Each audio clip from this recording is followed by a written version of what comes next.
십자가에서의 죽음을 바로 눈앞에 두고 예수께서 겟세마네 동산에서 기도를 하십니다.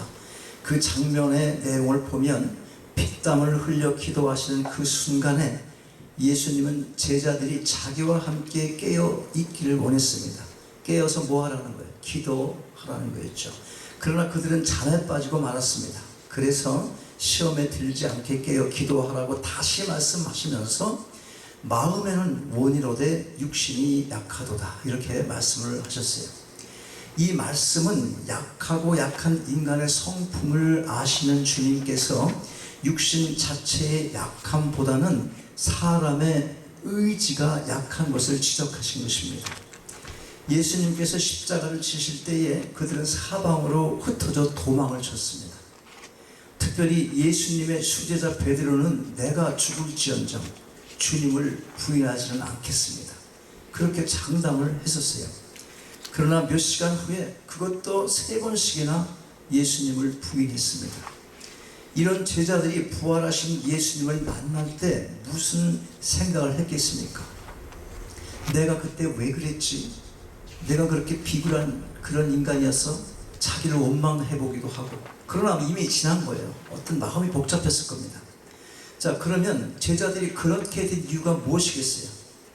기도하지 않은 까닭이에요. 기도하지 않은 까닭. 주께서 시험에 들지 않게 깨어 기도하라고 하셨는데 그들은 기도 없이도 살아갈 수 있다, 시험을 이길 수 있다, 그렇게 생각을 했던 것입니다.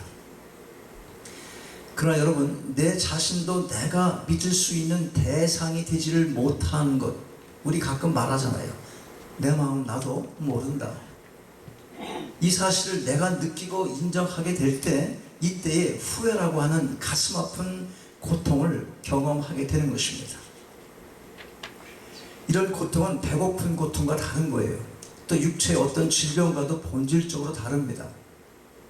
이것은 동물적이고 생리적인 고통이 아니라 가장 인간적이고 인격적인 고통인 것입니다. 참을 수 없는 고통, 나라는 존재가 참으로 아무것도 아니라는 그 사실을 지금 내가 선 자리에서 인정하지 않을 수 없다는 것, 그 자체가 아주 무서운 고통인 것입니다. 자신의 능력에 대해서 일반적으로 생각하는 3가지가 있는데, 그 3가지가 뭐냐면 피상적인 낙관주의, 그 다음에 염세주의라는 말이 있죠. 염세주의. 그 다음에 3번째로 생각할 수 있는 게 진정한 의미의 낙관주의자. 근데 이것을 이제 아이들이 자라면서 성인이 되어가는 과정, 그 발달 심리학적으로 보면 어렸을 때는 누구나 피상적인 낙관주의자가 돼요. 그래서 마냥 즐겁고 마냥 흥미롭고 모든 것이 아름답고 모든 것이 가능할 것 같은 그런 생각이 되는 것입니다. 젊은 나이에 안 될 것 없어 보이는 거예요. 이것이 피상적 낙관주의입니다. 그러나 이제 철이 들고 보면 마음대로 될 것 같은 것들이 그렇게 되는 세상이 아니라는 것 금방 압니다. 어디 생각대로 되지 않잖아요. 그러니까 생각하는 대로 됩니까, 세상이? 되는 것보다 안 되는 것이 더 많구나, 그런 생각하게 돼요. 그러다가 내 노력도, 내 의지도, 내 지식도, 내 소유도 아무것도 믿을 것이 못 되네, 이걸 깨닫게 되는 것입니다. 이처럼 완전히 자신의 가치를 부정하게 될 때 소위 이 염세주의자가 되는 거예요. 어쩌면 인간은 이런 의미에서, 이런 측면에서 한 번쯤은 철저히 염세주의자가 될 필요가 있다고 보아집니다. 아직도 그 사실을 모르면 사람이 덜 된 유치한 인간 수준에 머무르고 있는 것입니다. 아직도 자신이 뭘 잘난 줄 알고, 뭐 된 줄 알고, 뭐가 있는 줄 알고, 이게 다 얼마나 쓸데없는 생각이에요. 한번 생각해 보십시오. 철저하게 일단 자기 능력과 모든 존재 자체를 부정하는 그런 순간이 우리에게 필요한 것입니다. 이런 과정을 겪고 나서야 오직 하나님의 은혜로 내가 존재하는구나, 지금 나의 나됨은 오직 하나님의 은혜다, 그러므로 나는 이제 소중한 사람이다, 이렇게 고백할 수가 있게 되는 것입니다. 그런 과정 없이는 안 돼요. 내가 살아있어서 아직도 내 주먹 믿고 인생을 살 수 있다, 그런 생각 가지고 하나님 은혜를 기대할 수 없다는 거예요. 철저히 내가 무너지고 세상에 무슨 일을 하는 것조차 그 능력만 얘기하는 것이 아니라 내가 생각하는 그 자체가 어쩌면 악하기도 한 거구나. 예수를 믿지 않는 사람에게서 나오는 모든 생각들은 그것이 아무리 선하고 또 선한 행위일지라도 하나님과 관계하지 않은 것, 하나님 영광을 목적으로 하지 않은 그 모든 것들은 다 악하다 하는 것입니다.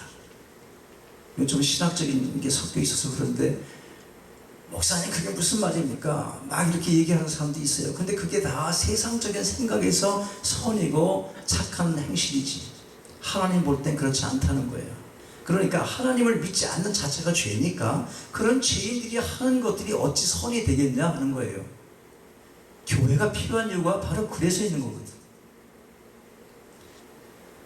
자, 은혜 안에는 아무런 부담이 없어요. 그 은혜 안에 있을 경우 우리는 비로소 진정한 의미의 이 낙천주의자가 될 수가 있어요. 낙관주의자가 잘 될 수 있다는 것이죠. 주 안에 있으니까.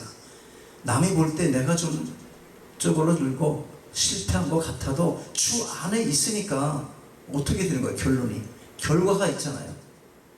어느 목적지를 향해서 가는 열차를 탔어요. 그 안에서 지지고 볶은들 거기서 죽지 않으면 어떻게 마지막 종착지까지 가는 거잖아. 불편하지만 그와 똑같은 거거든요. 그러니까 근데 이 은혜라는 것을 생각할 때 무슨 우리가 뭘 했기 때문에 은혜가 주어지는 게 아니니까 이것이 얼마나 감사한 일이에요. 그래서 너무 이렇게 또 내가 한 것 없이 주어지는 은혜에 대한 이 감각이 없어지는 게 인간의 또 약한 아주 그 악하고 약한 모습이에요. 너무도 당연한 것 같은 거예요. 그것이 당연한 게 아님에도 불구하고 어쨌든 주님이 나와 함께 하실 때 이제는 우리가 은혜 안에서 새로운 세계를 바라보게 되는 거예요. 이것이 바로 그리스도인의 새로운 비전인 것입니다. 그러나 이러한 새로운 꿈의 실현을 위해서 우리가 무엇을 하기 전에 먼저 깨닫고 실천해야 할 것들이 있어요. 그것은 오늘 본문 말씀처럼 하나가 되어야 한다는 겁니다. 특별히 우리가 마음 아파하는 일에 하나가 되어야 되는 것입니다. 하나 되지 않으면 나도 너도 다 불행해지고 우리 모두가 살 수가 없어요. 하나 된다는 것이 이처럼 참으로 소중한 것입니다.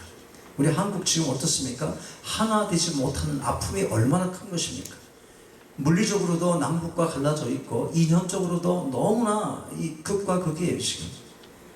그거 세상 사람만 그런 게 아니라 교회 안에서도 그렇습니다. 근데 좀 정신 차리고 말 좀 하려고 그러면 자유민주주의 뭐 이런 거 교회에서 하려고 그러면 무슨 스파이 같은 사람들이 잔뜩 숨어 있어요.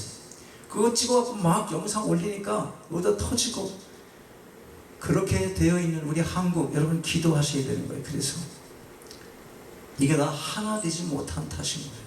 근데 세상을 보면 하나 되기를 외치기는 하는데 되는 일이 없어요. 큰 하나를 이루겠다고 하는데 집안 식구끼리 싸워요. 그 근본 원인이 어디 있겠습니까? 문제는 하나됨의 진정한 의미를 우리가 이해하지 못하고 있기 때문에 그런 것입니다. 원래 우리는 본래가 하나예요. 본래가 하나인 것을 모르고 또 다른 하나를 고집하기 때문에 그런 것입니다. 이런 유명한 얘기가 있어요. 다 한 번씩은 들어본 얘기일 거예요. 미국이 남북 전쟁을 하고 있을 때 포토맥강이라고 하는 강을 사이에 두고 북군과 남군이 대치를 합니다. 이제 내일 아침이 되면 수많은 사람이 죽게 될 그런 밤이에요. 달빛이 흐르고 조용한 시간에 군사들은 불안에 떨면서 그 하룻밤을 지내게 됩니다. 그때 노래를 부르려고 누군가가 생각을 해요. 그런데 군가를 부르면 양군이 군가가 다르니까 함께 부를 수도 없고 저런 생각에 잠겨 있는데 어느 군인이 누구나 다 같이 부를 수 있는 노래 Home Sweet Home 즐거운 곳에서는 날 오라 하여도 이 노래를 우리가 다 아는 노래잖아요. 이 노래를 조용히 부르기 시작했어요. 옆에서 따라 부릅니다. 강 건너편에 그 노래소리가 들려졌습니다. 적에게 들려진 거예요. 적군에게. 그쪽도 그 노래를 따라 부르기 시작했어요. 강을 사이에 두고 북군과 남군이 대치한 그 전쟁터가 노래로 가득 찼습니다. 그들은 눈물을 흘리며 계속 그 노래를 불렀어요. 그 다음날 새벽에 전쟁을 했을까요? 이따 생각해봐야 돼. 이것도 한참. 전쟁은 없었습니다. 왜 그렇습니까? 첫째는 근본으로 돌아갔기 때문에 그런 것입니다. 왜 싸워야 되는가? 즐거운 곳에서는 나를 오라고 하는데 나는 왜 여기서 이래야 되느냐? 그들이 돌아간 근본이 무엇이에요? 근본이 하나라는 거예요. 즐거운 곳, 그 집에서 나를 부르는 건 모두가 다 똑같다는 거예요. 근데 왜 싸워야 되나? 그걸 생각했어요. 형식적으로는 다른 것 같으나 속은 다 같은 것이었습니다. 공동묘지에 있는 무덤이 어떻습니까? 묘비가 크나 작으나, 무덤이 크나 작으나 그 속에 무엇이 있어요? 그 속에 시체가 있을 뿐입니다. 이게 분명히 하나잖아, 하나. 인생은 모두 같은 길을 가고 있는 거예요. 더 넓고 깊게 보면 다를 것이 특별하게 없습니다. 피차 일반이에요. 우리가 다 훌훌 벗고 보면 다 똑같아요. 하나잖아, 하나. 부부관계 어떻습니까? 생활 환경이 다르고 성격이 다른 사람들이 모여서 처음에 첫눈 맞았을 때 사랑하고 서로 다른 것을 통해서 매력을 느끼는 거예요. 다르기 때문에 좋은 거예요. 서로 다른 것 때문에 좋다고 죽느니 사느니 하다가 어느 시간에 딴 마음이 슬슬 생겨나기 시작을 해요. 남자는 여자를 보고 날 좀 닮아 이렇게 얘기하고, 그리고 여자는 남자 보고 왜 여자 마음을 이렇게 이해 못해? 또 이렇게 되는 거야. 아까는 만났을 때 어때? 서로 좀 다르니까 그 다른 매력 때문에 좋아서 결혼했는데 날 닮으라고 그러고 왜 날 이해 못하냐고 그러고 이렇게 싸워요. 사람들이 흔히 말해요. 서로 다르다는 것 자체를 인정하고 살면 된다.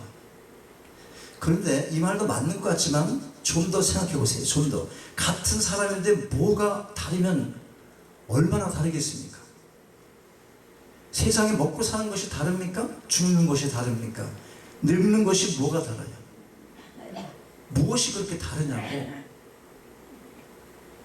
그런데도 불구하고 그 조그만 차이, 이것에 매여서 그 소중한 동지성을 다 잃어버리고 사는 것입니다. 사실 저쪽이 괴로우면 나도 괴로워지는 거예요. 신학적으로 말하면 남자와 여자라는 것은 남자는 흙으로 만들었고 여자는 남자의 갈비뼈로 만들었어요. 만든 부분은 다릅니다. 성경은 분명히 창조의 이야기가 2번 나와요. 만들어진 부분은 다르지만 창조된 영혼, 하나님의 형상에 대해서는 같다고 말합니다. 남자와 여자를 창조하시고 그렇게 말씀하잖아요. 이 창조에 대한 2 이야기는 너무나 중요한 의미를 가집니다. 그렇다면 우리가 좀 더 깊은 세계에서 생각을 해야 될 필요가 있습니다. 그게 뭐냐면 우리가 다르다고 생각하는 것은 아주 미미한 것이고 근본적으로 보면 하나라는 것이에요. 여러분, 이 생각 가지고 살면 하나 되지 못할 일이 어디 있겠습니까? 좀 더 나아가서 종말론적으로 생각해보면 결과에 가서 같다는 것입니다. 지금은 조금 다른 것 같지만 끝이 다 같습니다. 이런 부부 얘기가 있어요. 남자는 박사가 되고 출세를 했어요. 여자는 국민학교도 못 나왔어요. 옛날 얘기하는 거예요. 그래서 뭐 얼굴도 모르고 커피 한 잔 같이 마셔본 그런 과정도 없이 어른들이 결혼을 시켜줘서 선택의 여지가 없었어요. 그러니까 이 집에 무슨 대화가 있겠습니까? 남자는 박사고 여자는 국민학교도 뭐 제대로 졸업을 못한 그런 상태에서 무슨 말만 가능할까요?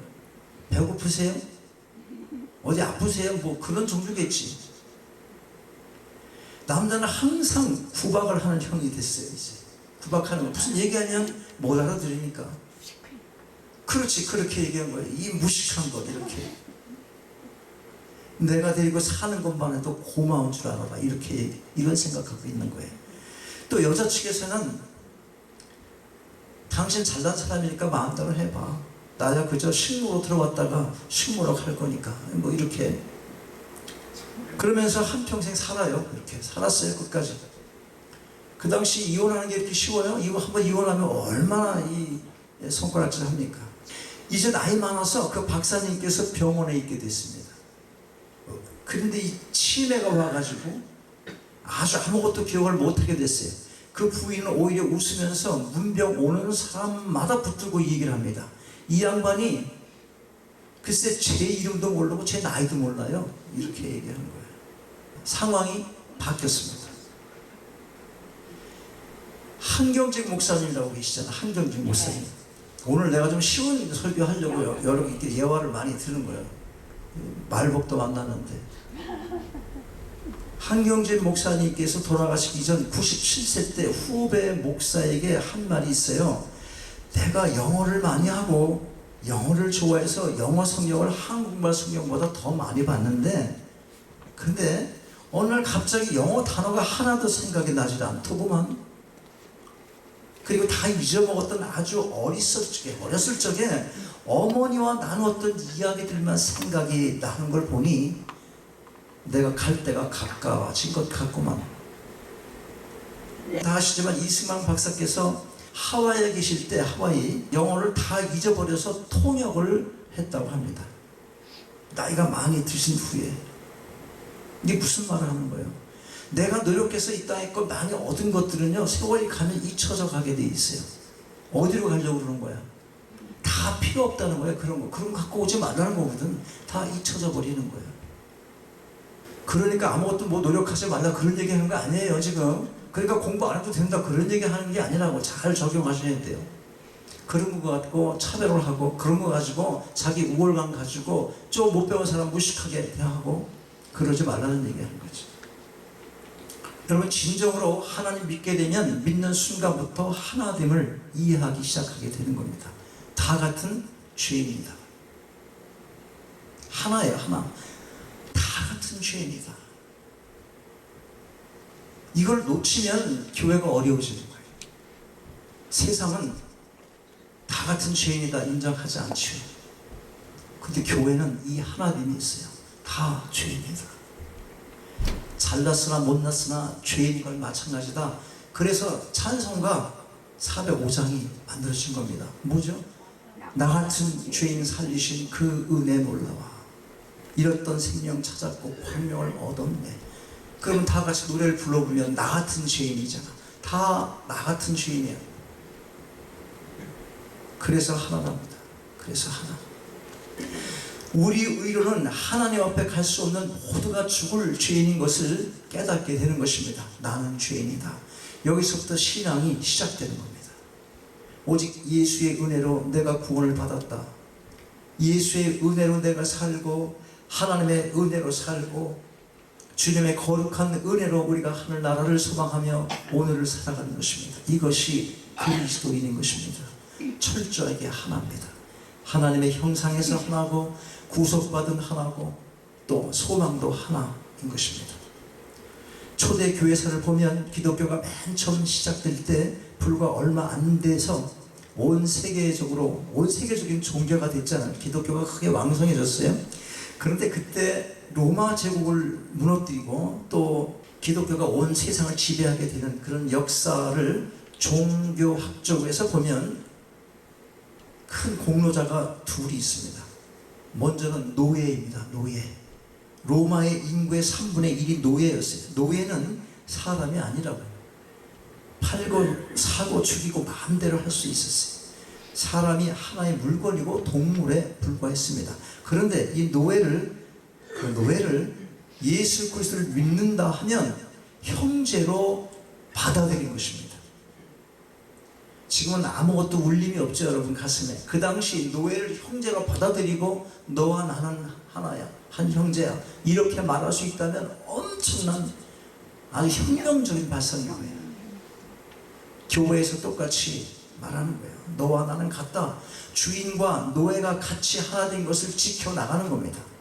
이것이 세계적인 종교가 되기 시작을 한 겁니다. 교회에 오면 다 하나다. 또 하나 있어요. 노예 말고 여성입니다. 중세의 여성이 위치하는 것은 아주 형편이 없었어요. 인구 조사할 때 여자는 세지도 않았어요. 어차피 부속이라 생각했기 때문에 남자만 헤아렸습니다. 그러나 기독교에서는 형제 자매 똑같이 다 그리스도인이요 다 같은 하나님의 형상으로 본질상의 하나임을 지키게 되어 있습니다. 예수님을 보세요. 막달라 마리아 같은 여자도 사랑하셨고 부활하신 다음에 맨 먼저 그를 만나 주셨습니다. 이것이 예수님의 하나됨의 세계관인 것입니다.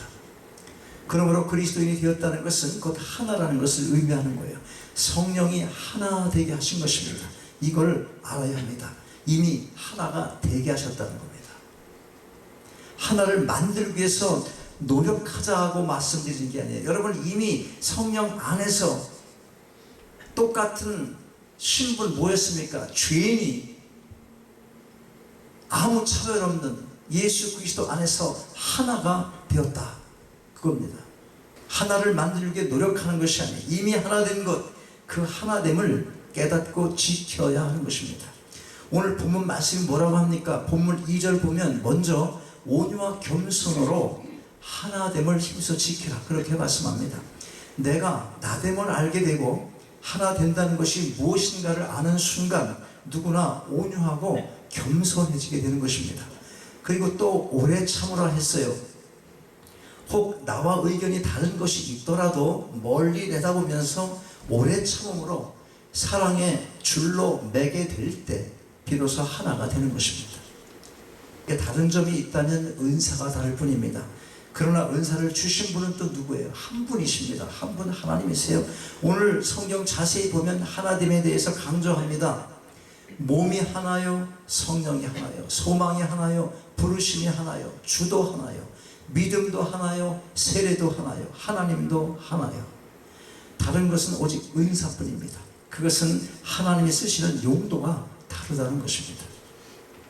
여러분 모두가 이 하나됨의 깊이를 깨닫게 되시기 바랍니다.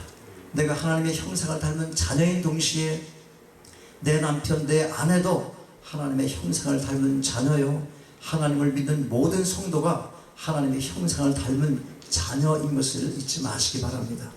이미 주께서 이루어주신 이 하나됨을 굳게 지켜나감으로 평안과 기쁨과 진정한 자유를 여러분 모두가 다 누리게 되시기를 주님의 이름으로 축원합니다. 아멘.